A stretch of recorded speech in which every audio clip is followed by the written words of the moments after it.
The Galactic Concord had watched Earth for a very long time.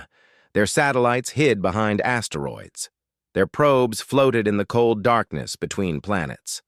For 300 years, they studied the small blue world and the strange creatures living on it. Humans were interesting. They fought each other constantly. They built weapons that could destroy their own cities. They polluted their oceans and cut down their forests. And yet somehow, they also created beautiful music. They wrote poetry about love and loss.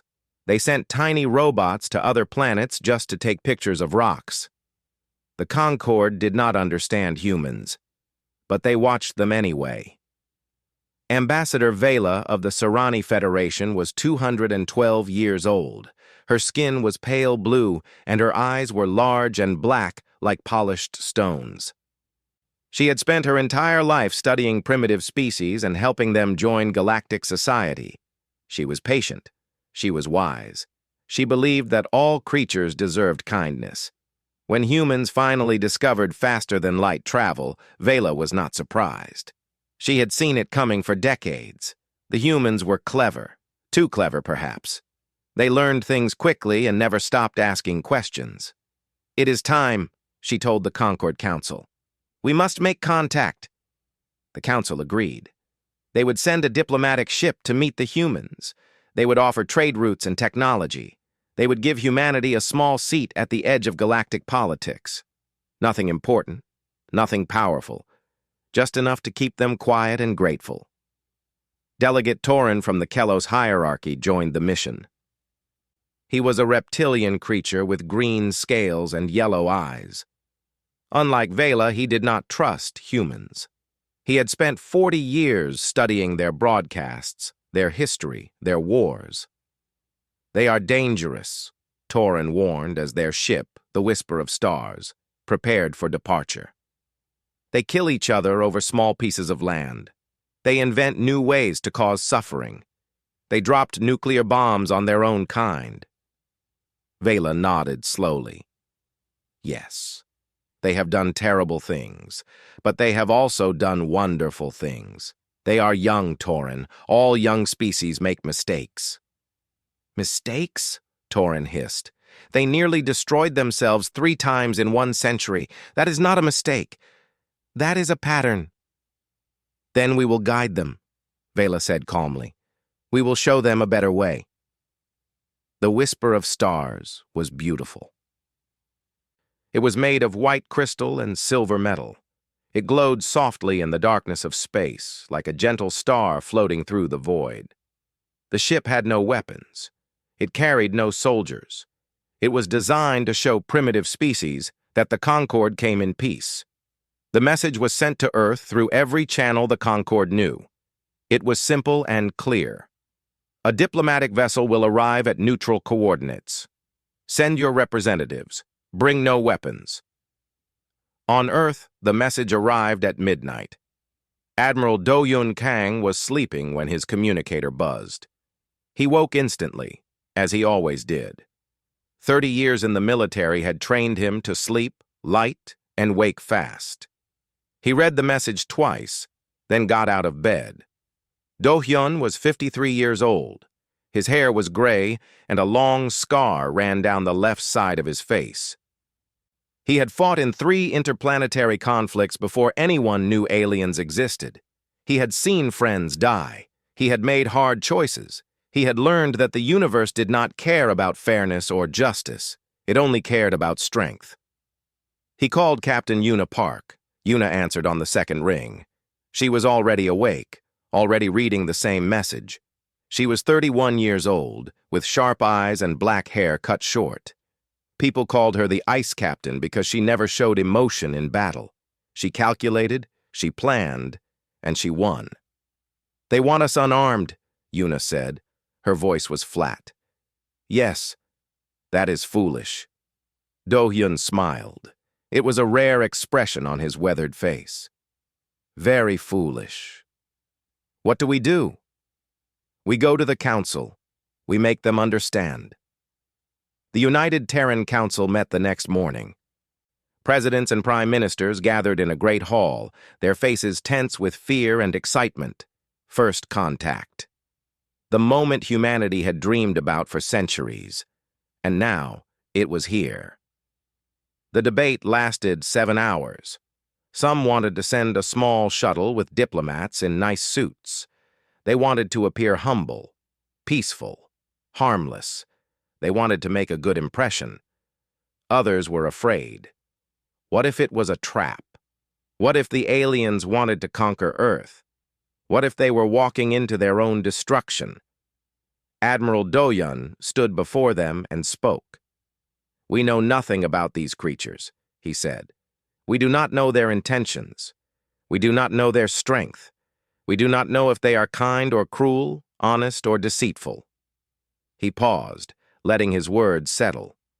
"But we know one thing. We know ourselves." He pressed a button, and a hologram appeared behind him. It showed a massive ship 12 kilometers long, covered in weapons and armor. It was black and gold, shaped like a blade cutting through darkness. "This is the HFY," Do-Yun continued.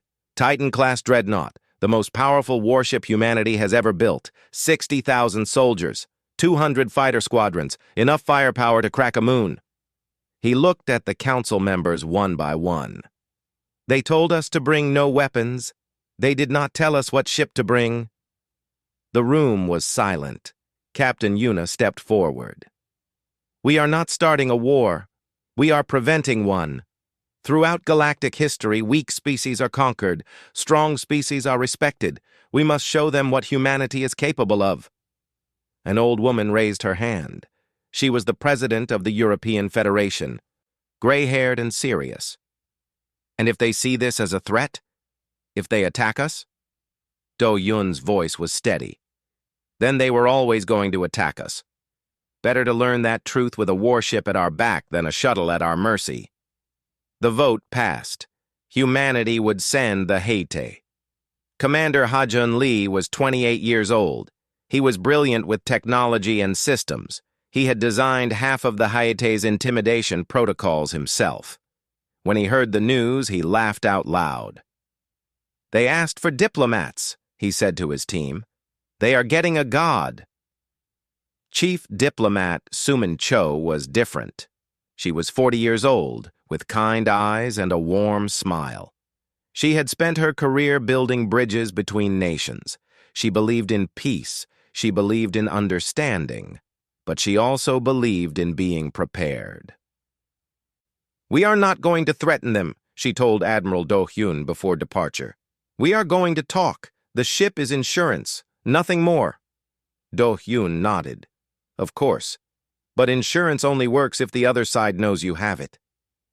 The HFY launched from Earth orbit 3 days later. Its engines burned bright blue, pushing the massive ship into hyperspace. On its hull, words were written in 100 Earth languages. Peace through strength. In the whisper of stars, Ambassador Vela waited patiently. She had prepared welcome speeches. She had studied human customs. She had chosen gifts that she hoped they would appreciate. She had no idea what was coming. The neutral coordinates were in a dead system. There was no life here. No planets worth visiting. Just a dying red sun and a field of broken asteroids floating in eternal silence. The Conquered had chosen this place because it was empty, because it was safe, because nothing important could happen here. Ambassador Vela stood at the observation deck of the Whisper of Stars. Her hands were clasped behind her back. Her large black eyes watched the darkness outside, searching for the first sign of the human vessel. "They are late," Delegate Torrens said. He stood beside her, his tail swishing nervously against the floor. "Perhaps they are not coming." "They are coming," Vela replied. "Humans are many things, but they are not cowards. They will come." "And what will they bring? A small shuttle? A transport ship?" Torren made a sound that might have been laughter. "They are a young species. Their technology is primitive. Their ships are slow and weak. Whatever they bring, it will not impress us." Vela did not answer. Something was bothering her, a feeling she could not name. In 200 years of diplomacy, she had learned to trust her instincts. And right now, her instincts were telling her that something was wrong.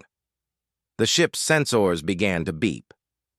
"Contact detected," the pilot announced. "Human vessel dropping out of hyperspace in 30 seconds. Vela straightened her robes. She prepared her warmest smile. She was ready to welcome humanity to the galactic community. She was ready to offer them guidance and friendship. She was ready to be patient and kind, as she had been with so many young species before. She was not ready for what happened next. The Hate did not arrive. It announced itself. Space itself seemed to shudder. The stars flickered and bent. A crack appeared in reality, glowing white and blue. And from that crack emerged something impossible, something enormous, something that blocked out the dying sun and cast a shadow across the entire asteroid field. The ship was 12 kilometers long. Its hull was black iron and gold plating. Weapons covered every surface. Rail cannons the size of buildings, missile batteries that could launch 1,000 warheads at once, point defense turrets that tracked everything that moved. The ship looked like a blade, like a fist, like a promise of violence written in metal and fire. Along its spine, words were painted in languages Vela did not recognize. Peace through strength. Torin's scales turned pale. His mouth opened, but no sound came out. Vela's translator device began screaming warnings. "Weapon signatures detected, multiple weapon signatures, shields active, combat systems online. Admiral, they have brought a warship. They have brought a warship to negotiations." In the Hayate's bridge, Admiral Do-Yun Kong sat in his command chair and watched the alien vessel on the main screen. It was small, beautiful, perhaps, but small, like a toy compared to his ship, like a candle compared to a sun. "They are scanning us," Commander Hajun Lee reported. His fingers moved across his console, monitoring every signal from the alien ship. "Their systems are advanced, but their weapons are minimal. That ship has almost no offensive capability."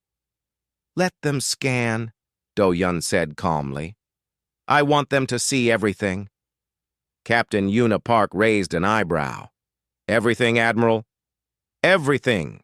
Open our specifications. Shield strength, weapon yields, troop capacity, fighter squadrons, nuclear arsenal." Do-Yun's voice was steady. "Let them understand what they are looking at." Yuna nodded and gave the order. The Hate began broadcasting its full military specifications on every frequency. The data flowed into space like a wave, washing over the whisper of stars and everyone inside it. Ambassador Vela read the numbers on her screen. She read them again. Then she sat down heavily, her legs suddenly weak. 60,000 soldiers, 200 fighter squadrons, 12,000 nuclear warheads, shield generators that could withstand a supernova, engines that could push the ship to speeds that should have been impossible. "This cannot be real," Torin whispered. "This cannot be real. They are a primitive species. They discovered hyperspace travel only 2 years ago. How can they have built this?" Vela's voice was barely audible. "Because they have been building for war their entire existence. While we explored the stars in peace, they fought each other for every inch of ground. They perfected the art of destruction. They turned violence into science." She looked at the Hate through the viewport, and for the first time in her long life she felt small. "We thought we were meeting children. We were wrong." On the Hate, Chief Diplomat Sumin Cho stood beside Admiral Do-Hyun and watched the alien ship float in silence. She could imagine the fear inside it, the confusion, the sudden understanding that everything they had expected was wrong. "They stopped scanning," Hajun reported. "I think they have seen enough." "Good." Do-Hyun stood up from his chair. His uniform was perfectly pressed. His medals shone in the bridge lights. He looked like what he was, a man who had spent his entire life preparing for exactly this moment. "Send them a message. Tell them we are ready to talk." Sumin touched his arm gently. "Remember, Admiral, We are here to make peace. The ship is a tool, nothing more. Do-hyun looked at her. His eyes were calm, almost kind. Peace is made between equals, Sumin. Before today, they did not see us as equals. Now they do. He gestured at the viewport, at the tiny alien ship floating in the shadow of the Hedi. That is the first step. The talking comes after. The message was sent. Simple words transmitted across the void. Humanity greets the Galactic Concord. We accept your invitation. We are prepared to negotiate. In the whisper of stars, Vela read the message. Her translator device was still beeping with warnings. Her crew was still panicking. Torin was still staring at the human ship like a creature caught in headlights. But Vela was old. She was experienced. She had seen many things in her long life, and she knew that fear was useless. The humans had made their statement. Now she had to respond. She sent a message back. We welcome humanity. We propose a meeting on neutral ground, a station between our vessels. Is this acceptable? The reply came quickly. Acceptable. We will arrive in 1 hour. Vela closed her eyes. She had spent decades preparing for this moment. She had imagined it so many times, a gentle meeting between species, an exchange of knowledge and culture, the beginning of a beautiful friendship. Instead, she had received a warning, a demonstration. A promise that humanity would not be treated like the other primitive species the Concord had encountered. They had not come to beg. They had not come to receive scraps from the galactic table. They had come to demand a seat. Prepare the station, Vela ordered her crew. Her voice was steady now, professional. Clear a conference room, set up translation systems, and... She paused, looking once more at the Haite through the viewport.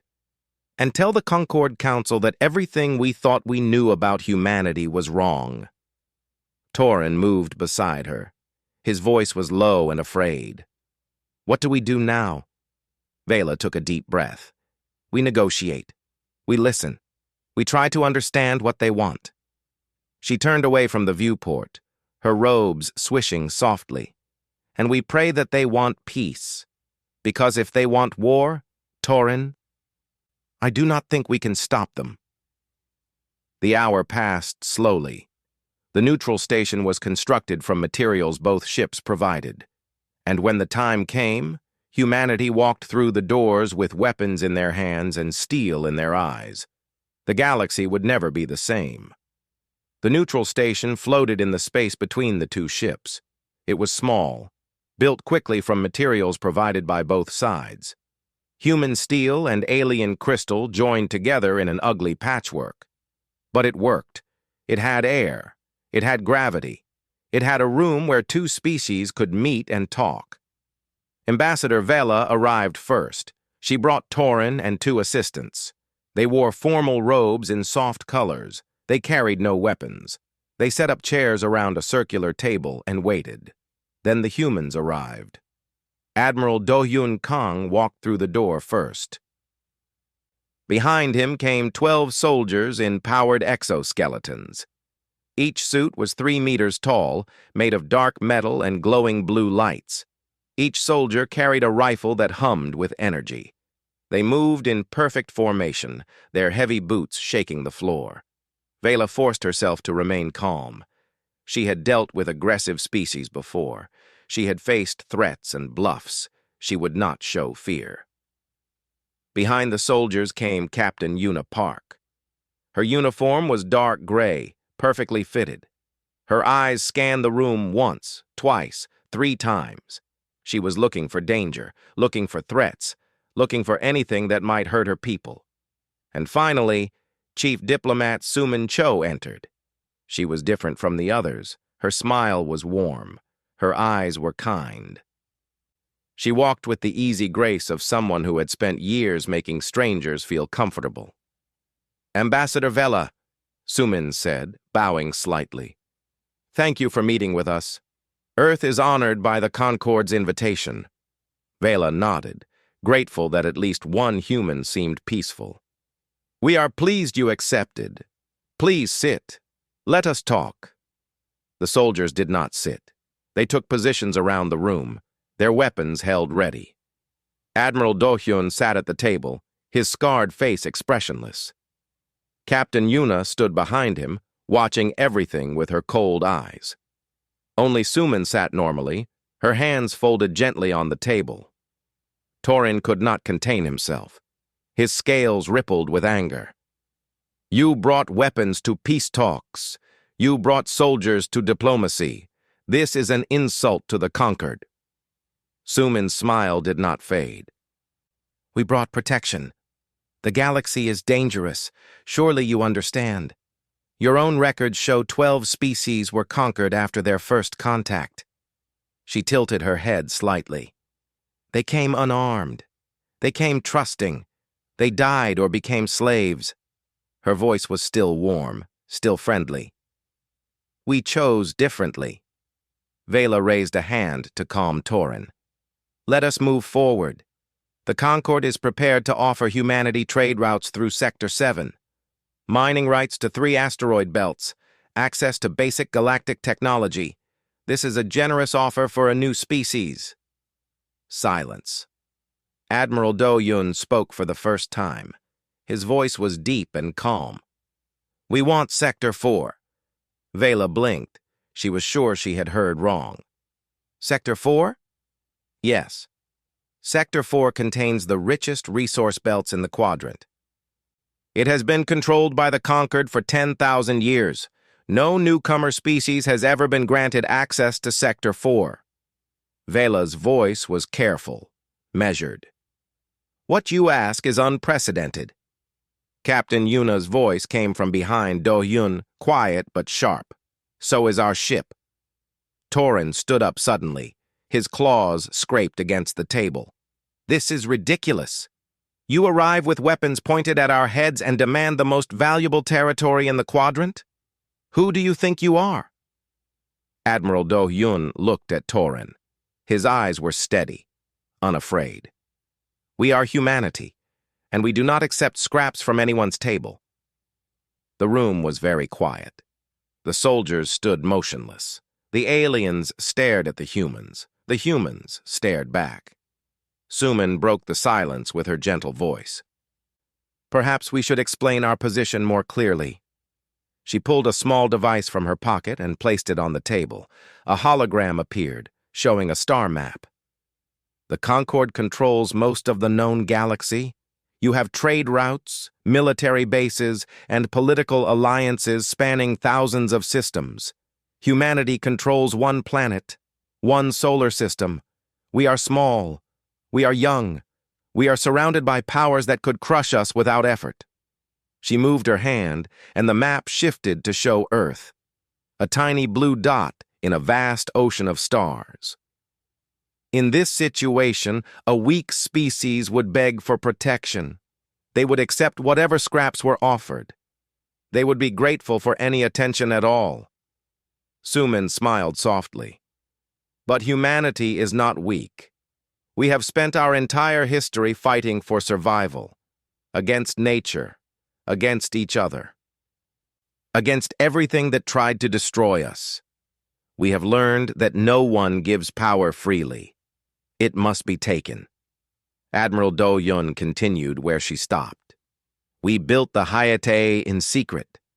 We spent 20 years and half our planet's resources creating a ship that could stand against anything in the galaxy. We did this because we knew this moment would come. We knew that someday we would meet beings more advanced than us. And we knew that those beings would try to control us. He leaned forward, his scarred face catching the light. We will not be controlled. We will not be grateful for leftovers. We come to you as equals, Ambassador. Not as children asking for permission. Not as servants hoping for kindness. His voice hardened. Sector 4. Full voting rights in the Concord. A mutual non-aggression treaty that treats both sides as sovereign powers. That is what we want. That is what we will accept. Vela's mind raced. In 200 years of diplomacy, she had never encountered anything like this. New species were always humble, always grateful, always eager to please their new masters.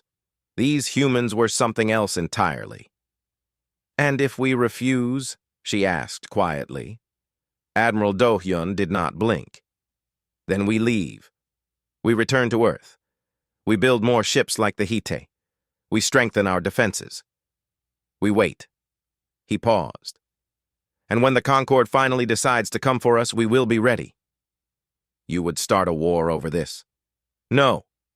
Do-hyun shook his head slowly. "We would prevent one. A war between the Concorde and humanity would be costly for both sides. Millions would die. Worlds would burn. Resources would be wasted." He gestured at the window, at the Hade floating in the darkness. "That ship is not a threat, Ambassador. It is a promise. A promise that war with humanity will be expensive. Too expensive. We are offering you the chance to avoid that war, to make peace instead." So-Omen nodded gently. "We do not want to fight. We want to trade. We want to learn. We want to be part of the galactic community." Her eyes met Vela's. "But we will not enter that community on our knees. We will not pretend to be less than we are. And we will not trust our future to anyone's kindness." Torin's voice was harsh. "You speak of peace while pointing guns at our heads." Captain Yuna answered him. Her voice was cold as ice. "We speak of reality. The galaxy is not kind, delegate. The strong survive. The weak serve or die. We learned that lesson from your own history." She pulled out a small data chip and tossed it on the table. 12 conquered species, 18 slave races, 4 civilizations destroyed completely. All of them trusted the Concorde. All of them came unarmed to their first meetings. She leaned closer, her eyes fixed on Torin. "We read your files. We know what happens to the weak, and we decided that we would never, ever be weak again." The negotiations continued for 6 more hours. Arguments were made, voices were raised, threats were exchanged, both subtle and direct. But through it all, the Haite hung in space outside, its weapons silent but ready, a reminder, a warning, a truth that could not be ignored. Humanity had arrived, and they had no intention of leaving quietly. The negotiations had stopped. 3 days passed with no progress. The Concorde refused humanity's demands. Humanity refused to lower them. The 2 ships floated in the dead system, watching each other across the void. Inside the whisper of stars, Ambassador Vela sent message after message to the Concorde Council. She described the human ship. She shared the weapons data. She warned them that these creatures were not like any species they had met before. The Council did not believe her at first. How could a species so young build something so powerful? How could primitives, who had barely learned to travel between stars, create a weapon that could challenge the Concorde itself? But Vela sent them the proof. She sent them the images and the numbers. She sent them recordings of the negotiations, of the cold eyes and steady voices of the human delegates. And slowly, the Council began to understand. They were afraid. On the 4th day, Delegate Torin requested a private meeting with Admiral Do-hyun. No soldiers, no diplomats, just the 2 of them, alone in a small room on the neutral station. Do-hyun agreed. They met in the late evening, when the lights in the station had been dimmed to simulate night. Torin was waiting when Do-hyun arrived. The reptilian alien sat in a simple chair, his yellow eyes watching the human carefully. "Thank you for coming," Torin said. His translator device made his voice sound flat and mechanical. "I wanted to speak with you without the others present." Do-hyun sat across from him. "What do you want to know?" Torin was silent for a long moment. His claws tapped against his leg. His tail moved restlessly behind him. Finally, he spoke. "You confuse me, Admiral. Your species is young. You have no allies, no experience with galactic politics. You have never fought a war beyond your own system."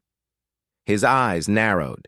and yet you arrive here with a weapon of destruction and demand respect as if you have already earned it. Why are you not afraid? Do-Yun considered the question carefully. He looked at Torin, at the alien creature who had spent decades studying humanity from afar. This was not a threat or a negotiation tactic. This was genuine curiosity, genuine confusion. "May I tell you a story?" Do-Yun asked. Torin nodded slowly. 200 years ago, my ancestors lived in a land called Korea. It was a small nation, caught between larger powers.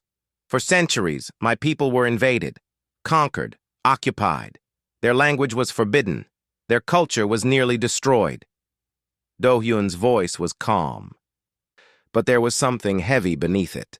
Old pain, old anger, old determination. They survived, they endured, and when they finally regained their freedom, they made a promise. Never again would they be weak. Never again would they let others decide their fate. He looked at Torin with steady eyes. That promise is written into everything my people have built since then. Our cities, our technology, our military. We do not conquer others, delegate, but we will never be conquered ourselves. Torin listened in silence. When we learned that aliens existed, Do-Hyun continued, we did not celebrate.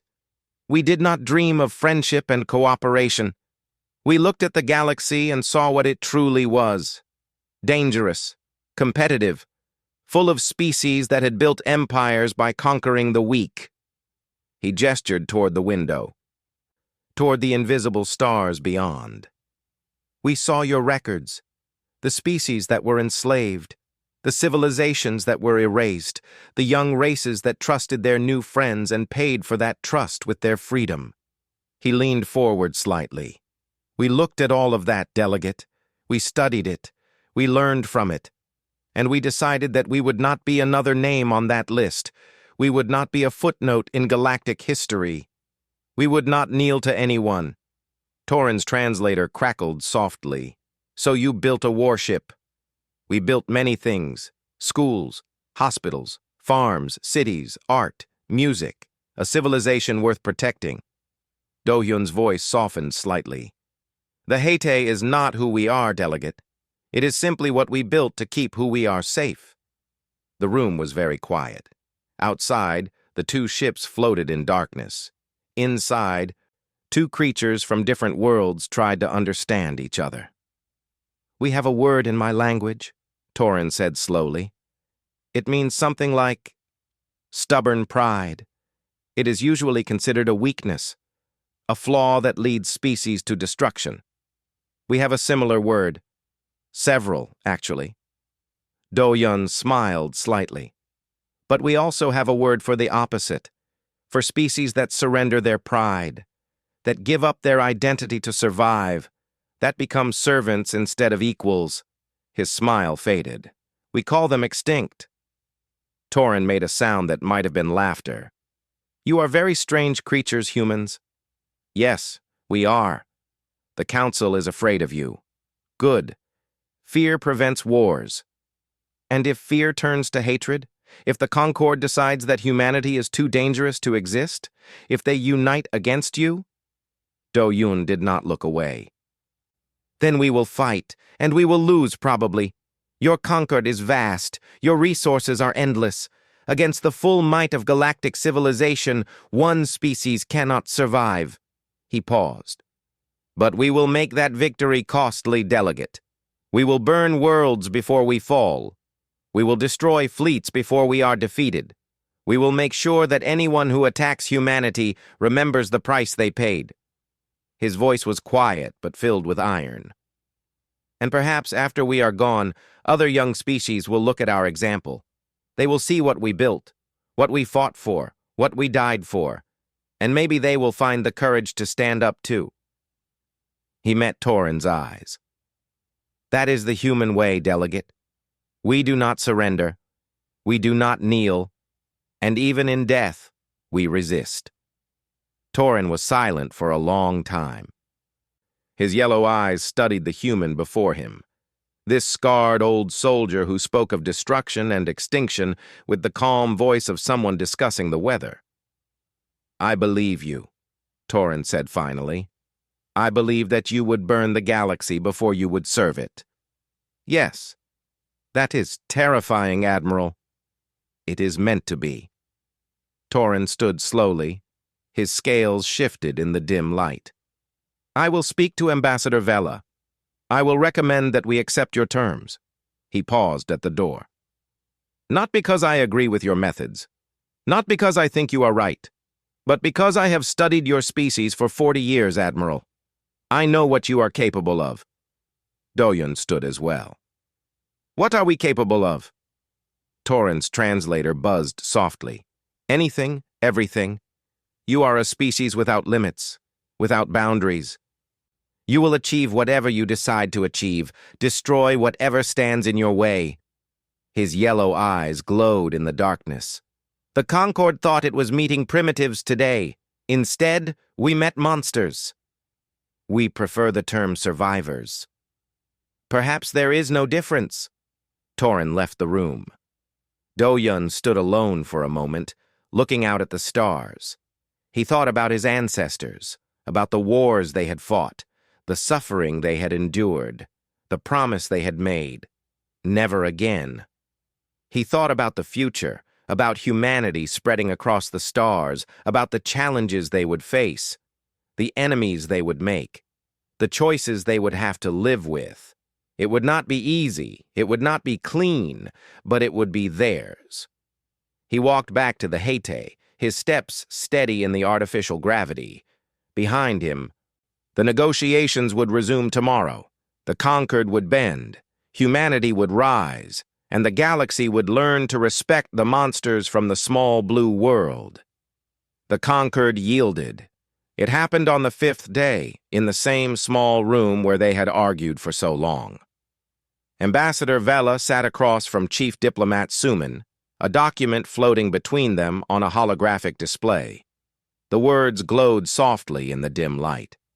Sector 4 access, full voting rights in the Concord, a mutual non-aggression treaty, recognition of Earth as a sovereign power, everything humanity had demanded.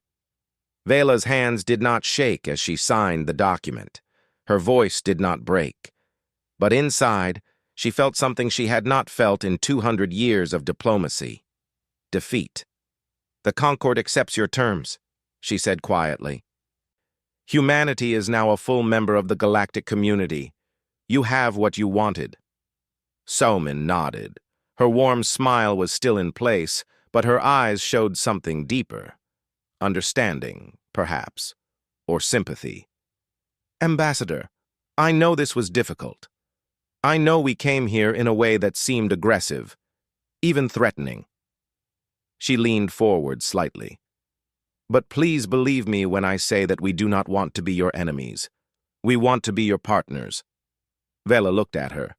This kind woman with the soft voice and the gentle hands. This human who had walked beside soldiers and warships without flinching. "You say you want partnership," Vela said, "but you demanded it with weapons." "Yes, because we learned that asking nicely does not work." Suman's smile faded slightly. 12 species ask nicely, Ambassador. They are slaves now. Or dead. We did not want to join them. And so you chose to be feared instead of loved. We chose to survive. Love can come later. Fear keeps you alive long enough to earn it. The signing ceremony was brief. No celebration, no speeches, just documents exchanged and hands shaken. Admiral Do-Yun stood beside Captain Yuna as the treaty was finalized, his scarred face showing no emotion. Only Chief Diplomat Su-Min smiled, and even her smile was tired. Afterward, as the human delegation prepared to leave, Ambassador Vela approached Captain Yuna. The young captain was standing by the window, looking out at the Haite. The massive ship hung in space like a sleeping god, its weapons silent but visible. "Your people are terrifying," Vela said softly. Yuna turned to face her. "Are we?" In 2 centuries of diplomacy, I have never seen a species so ready for violence, so prepared for war, so willing to destroy. Vela's large black eyes searched Yuna's face. You came here expecting to fight, hoping for it, perhaps. Yuna considered the words carefully. She thought about the years of training, the simulations, the endless preparation for a conflict that might never come. We did not hope for war, Ambassador. We prepared for it. There is a difference. Is there? Yes. Yuna looked back at the Hete. A violent species attacks first. They seek conflict. They enjoy destruction. Her voice was calm and clear. A prepared species ensures they never have to attack. They build strength not to use it, but to make using it unnecessary. She gestured at the massive ship. That vessel has enough firepower to end civilizations. We built it hoping it would never fire a single shot. Vela did not fully understand, but she remembered those words. And if someday you have to fire those shots? Yuna's eyes were cold and steady. Then we will fire them, and we will mourn every life lost, and we will hate what we had to become. She turned to face the ambassador directly. That is what separates preparation from violence, Ambassador. We do not enjoy this. We simply refuse to be victims of it. The delegation returned to the Hete. Commander Hajun Lee was waiting in the hangar bay, a wide smile on his young face. It worked, he said as Admiral Do Yun walked past. We actually pulled it off. They gave us everything. Do Yun nodded but did not smile. Yes, they did. You do not seem happy, Admiral. I am not unhappy. I am realistic. Do Yun stopped and looked at the young officer. We won today's negotiation, Commander, but we also made enemies. The Concord will not forget what happened here. They will smile and trade and sign treaties, but they will remember the fear we made them feel. So what do? We prepare. We build. We grow stronger. Do Yun's voice was heavy with the weight of command. We make sure that when they decide to test us, we are ready. The Hete left orbit 3 hours later. Its engines burned bright against the darkness, pushing the massive ship toward home. Behind it, the whisper of stars remained at the neutral station, its crew still trying to understand what had happened. In her quarters, Chief Diplomat Sumin found Admiral Do Hyun standing at a window. The stars streaked past outside, turned into lines of light by the speed of their travel. We made enemies today, she said quietly. Do Yun did not turn around. We made them cautious. That is better than enemies. And what happens when caution turns to resentment?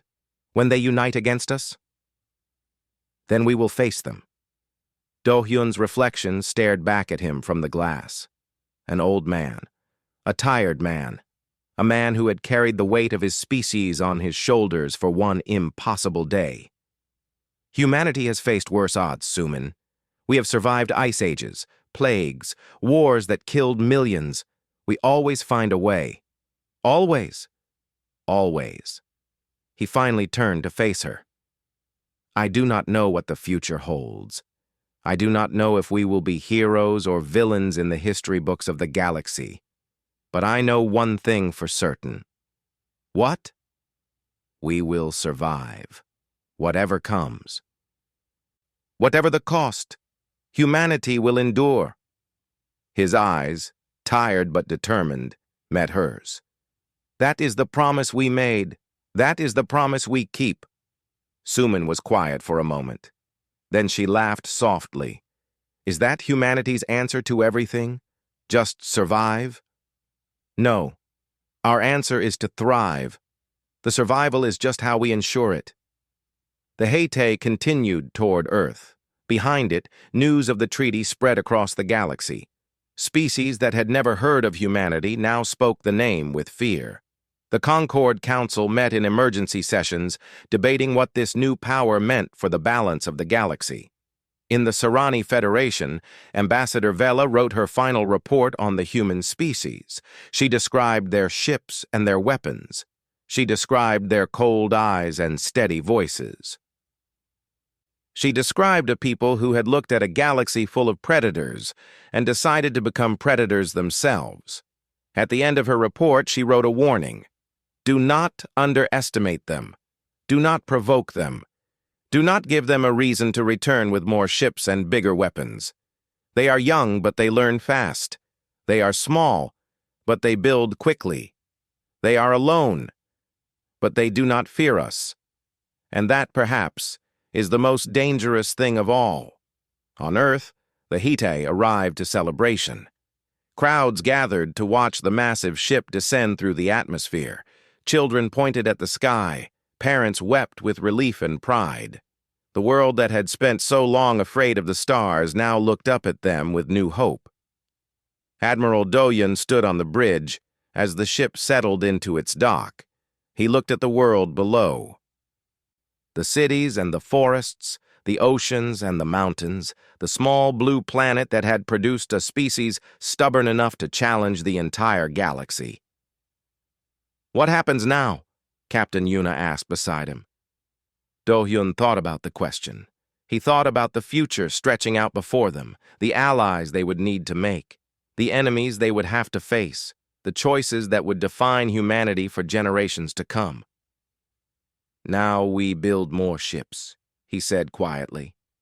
Yuna raised an eyebrow. Is that always your answer? No. Do-hyun allowed himself a small smile. Sometimes my answer is to build bigger ships.